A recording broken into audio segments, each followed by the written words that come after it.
So to really understand individual savings accounts, commonly known as ISAs, you first need to understand tax and how it relates to the world that ISAs operate in. So today, in this video, I'll do just that. I'll explain how tax relates to ISAs, and I'll also talk through the different types of ISAs available in the UK today. And then finally, and most importantly, I'll talk about why they're useful, and I'll give some hopefully practical examples as to the ways in which they can be used to ultimately save you a bunch of money in tax payments. So over the course of your life, you're going to start to earn income, likely from a job, so you're trading your time for money, or it could be from your investments, so passive income from the likes of dividends, interest, capital gains, etc. Now, specifically for the latter, so your passive income, not your active income from a job, as an example, against the passive income, that's where ISAs are really useful because they can help you protect the income that you generate in that form from tax. So to really help you visualize this, let me just throw up some graphics so that you can see how this works in the current tax climate. So you'll essentially get 3 levels of tax allowance when it comes to earning interest on your savings in particular. You'll get a personal allowance, you'll also get a starting rate for savings, and finally you'll get your personal savings allowance. They could have really made that a lot simpler, but they haven't. So it is what it is. But hopefully I'll explain in enough detail to let you understand how this really works in practice. So how much allowance you're going to get will depend on your other income. For example, your salary or your pension. If you've not already used up your personal allowance for the tax year, it can then be used against your savings. And your personal allowance for the year 22-23 is £12,570. So for example, you can earn that much money, £12,570 in interest alone, and you will not need to pay tax if you've had no other income. So in essence, you've got no job, you've got no other income, but you've got a massive pot of cash and it's generating £12,570 a year in interest alone. And if that was the case, lucky you, but also you don't need to pay tax on any of that money. Now, in addition to that, you can also earn £5,000 of interest and pay no tax, but this is offset by the amount of income that you earn. So basically look at this as though it's a case of saying you can earn £17,570 as a combination of both income and interest. Again, to give you an example, if you earn £16,000 from your job, you can then only earn an additional £1,570 of interest before you then need to pay tax because it bumps you up to that £17,570 number. Now, of course, if you earn more than £7,570 from your job alone, then you do not qualify for the starting saving rate. Still with me? Good. Now finally, there's the personal savings allowance. Now this is where it's important to know which tax band you're in, so basic, higher or additional. If you're a basic tax rate payer, you'll get £1,000 in saving allowance. If you're a higher rate taxpayer, you'll get £500 in allowance. And if you're an additional tax rate payer, then you get no allowance. I'm sorry. So that's the basic tax landscape as it is today, 2022 heading into 2023. Things change over time, so always do your research and always check the government's website to see what the latest is. But for now, if you understand that framework, then you can understand where you could be exposed to tax. Now on the back of that, that's where ISAs can be really useful because they protect you from tax. So there are currently 4 types of ISA. There's the cash ISA, which like most of the other ISAs will allow you to invest £20,000 per tax year, and the tax year runs from the 6th of April through to the 5th of April in the following tax year. And they are relatively simple. In fact, if you understand how a savings account works, then you understand how a cash ISA works. Basically, you stick some money in, and against that deposited cash, you'll receive a level of interest. Now, when you go into that, into that deal, you'll understand what the level of interest is going to be because they'll make it clear. Now, the difference between a cash ISA and a standard savings account is that the interest that you earn on the cash ISA is effectively tax-free.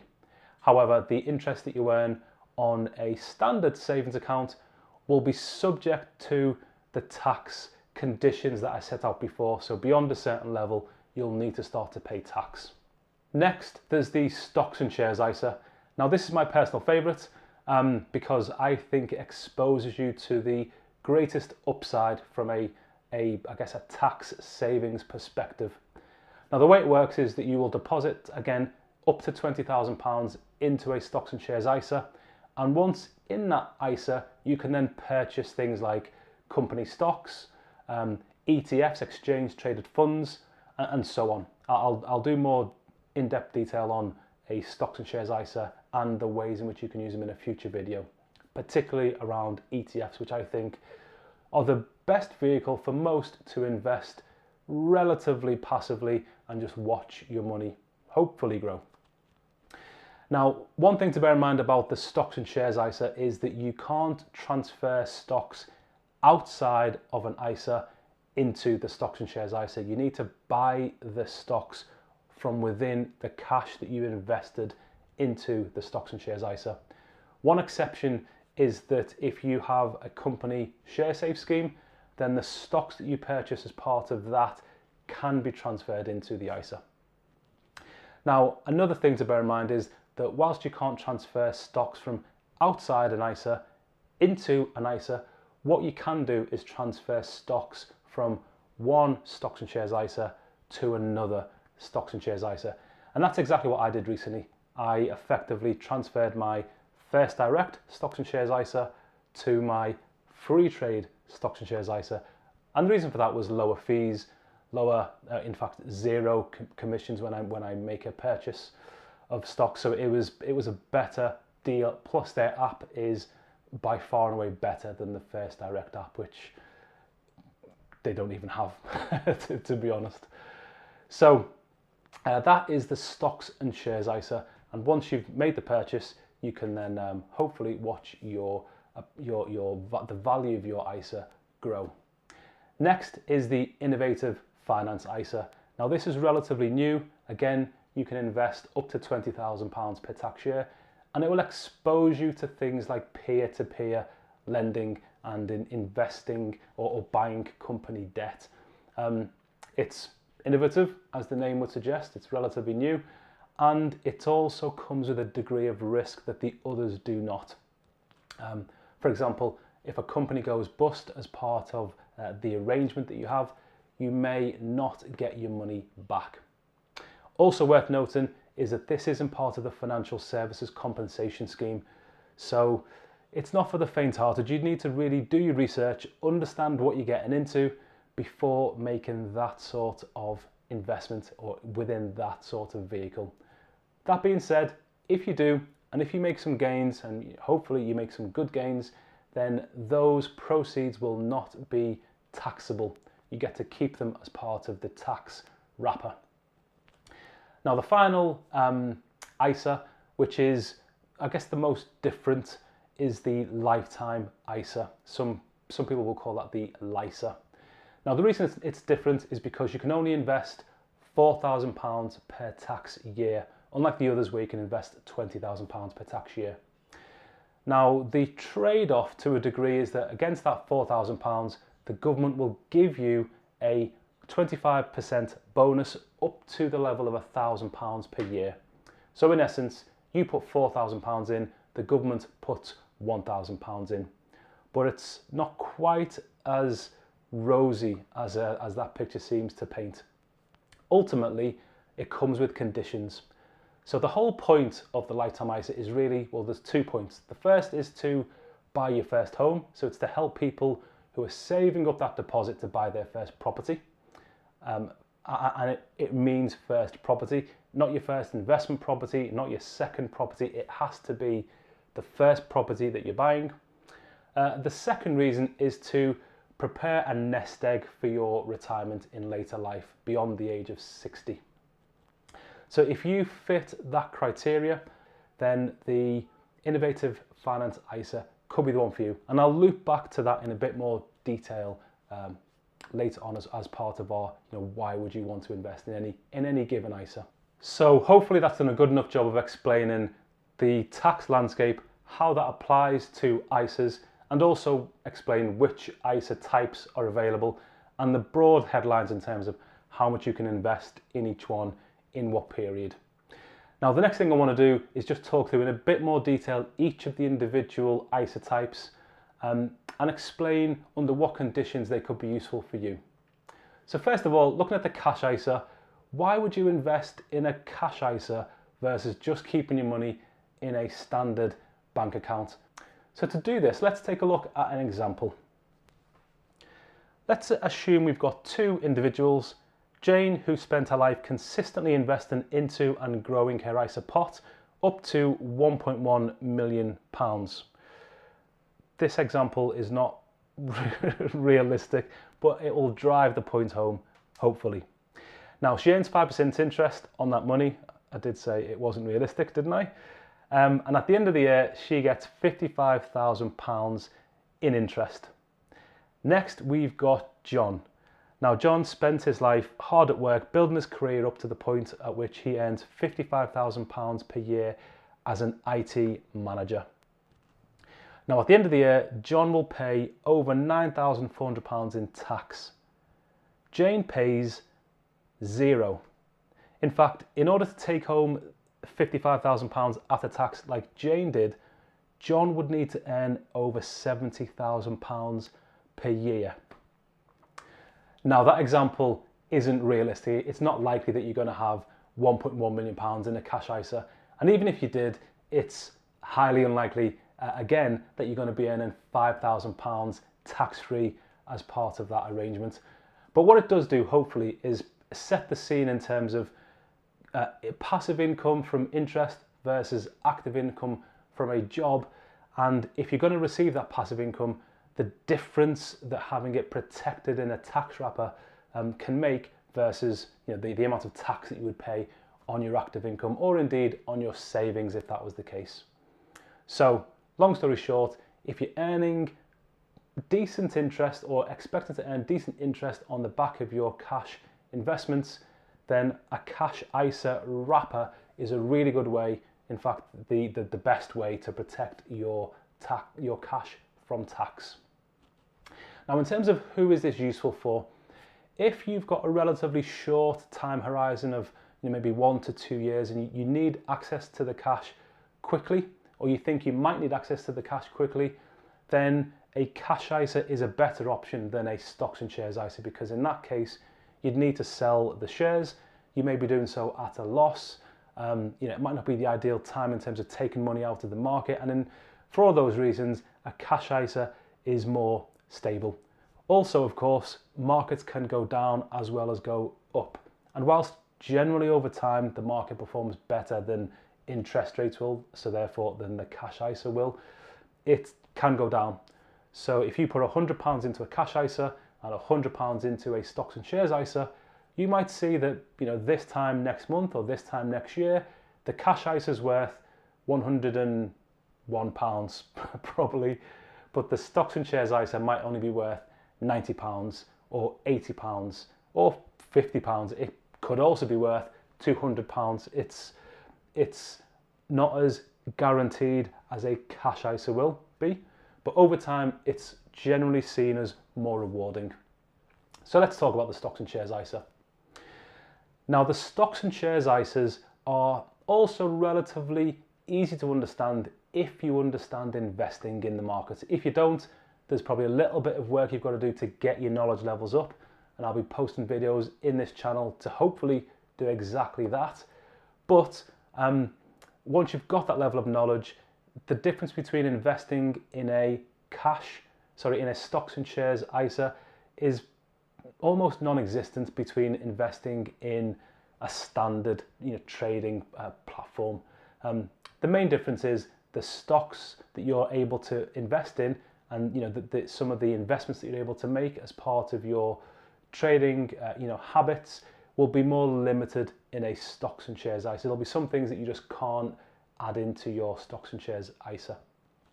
And also this will vary by providers. Some providers will allow things that other providers won't. So you need to do your research. But once you've done that research, and it doesn't take long, then you essentially put your money in, make your investments, and hopefully the appreciation that you see in terms of capital gains is all tax-free.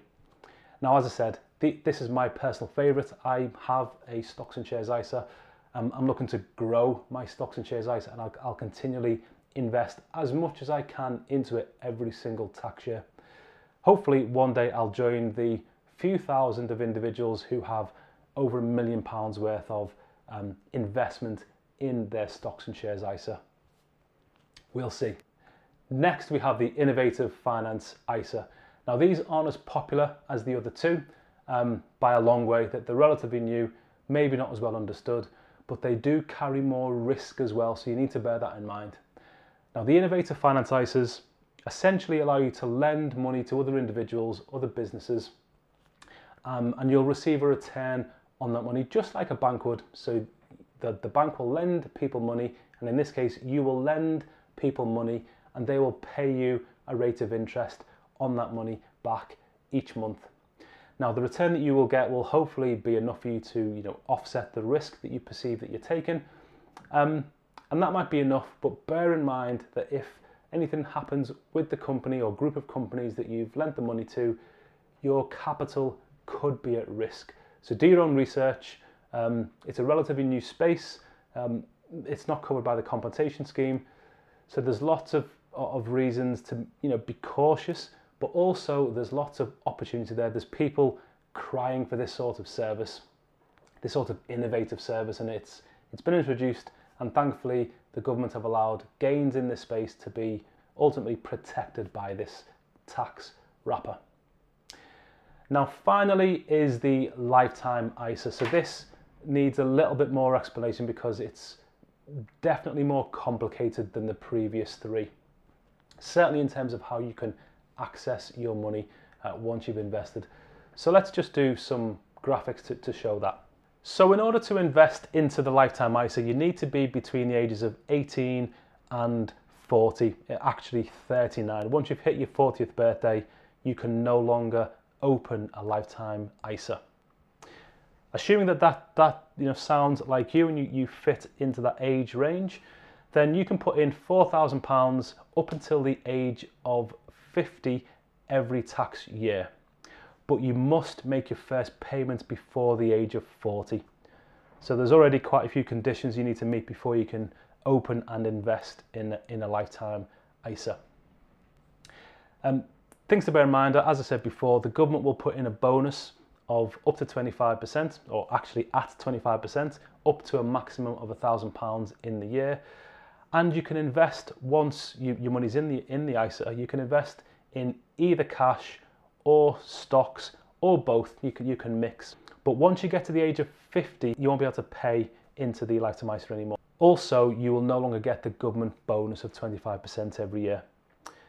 However, your account will remain open and your savings will still earn interest, or your capital will still appreciate as the stock market makes gains if you've invested into the stock market.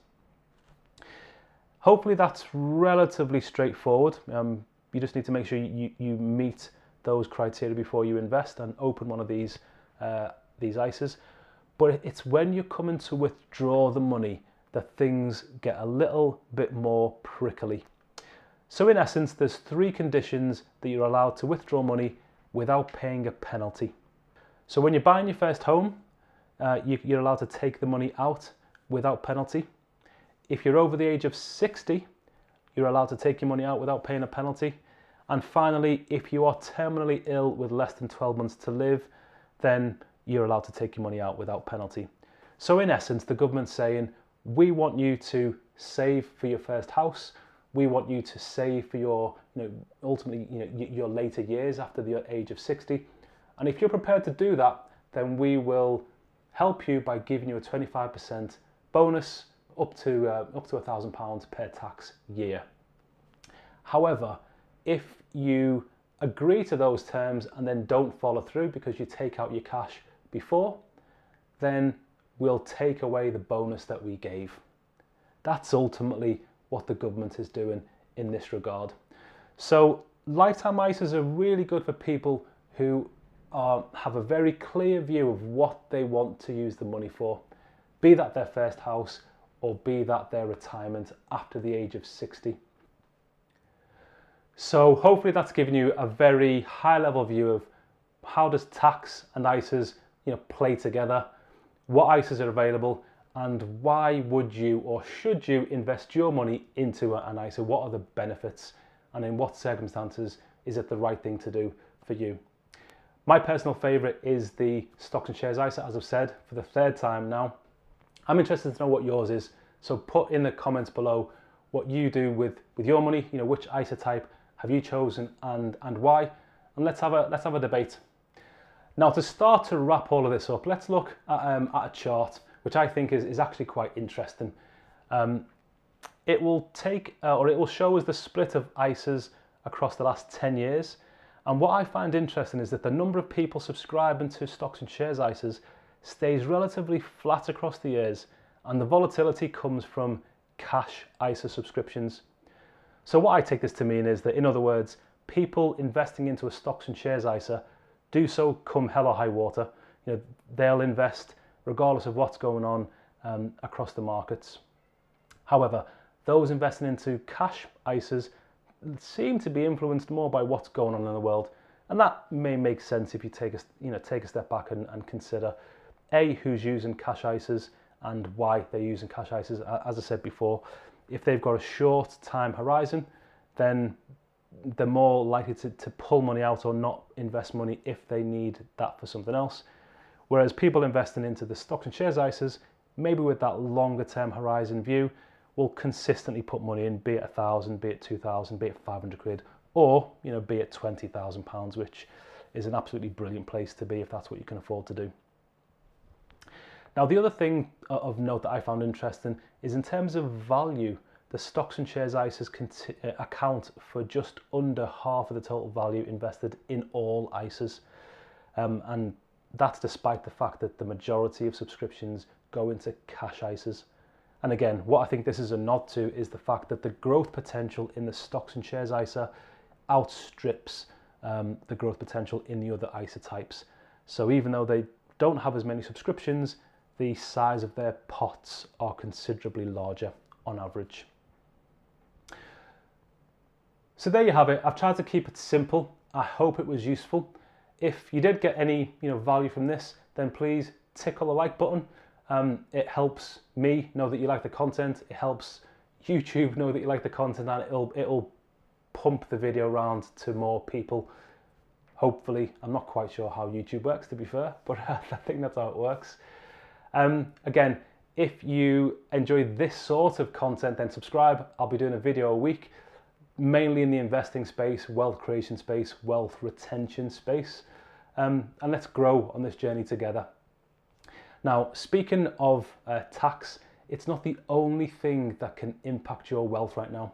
Inflation is on the rise. It's going to go higher as the months progress. So if you want to know more about how you can protect your wealth from inflation, then check out this video. Until then, peace.